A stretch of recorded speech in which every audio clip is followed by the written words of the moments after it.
Balawasing close monitoring na ning pag-asa king oceanic at atmospheric condition king tropical Pacific kaugnay na po ning El Nino. Amuyutan dala mo naman ding aliwapang concerned agencies amidawan precautionary measures bang abawasan ing impact na ning mesabing weather phenomenon.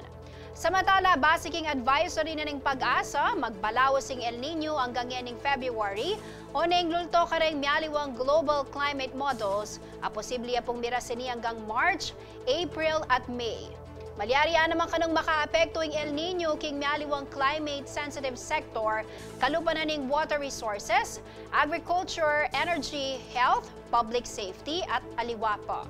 Tauli pong mika El Nino inyang 2018 at 2019. Asang malyari ni balang kadwa o kapitong banwa. Inyang 2019, minabot keng 16 billion pesos ang agricultural losses, paulira ring bagyo at El Nino. Samantala, base po king monitoring na ning pag-asa sa anyang potential drought, kareng mialiwang probinsya king Central Luzon, kalupa na ning Bataan, Nueva Ecija, Pampanga, Tarlac, Zambales at Aurora, king kapupusan na ning Marso. Apininiing at nung misusunod na bulan, mas mababa na king normal rainfall in condition king metong alugal. Pauli na po nini, balawas mo naman ing pamagsadyara ring LGU, kalupa na mo ning provincial government ning Tarlac.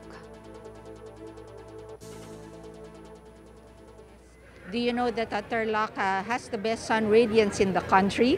So I think El Nino, it's affecting the whole world, not only the Philippines, but we're making preparations. We're talking to our water suppliers and water districts to prepare for it, doing some measures really to lessen the impact of El Nino.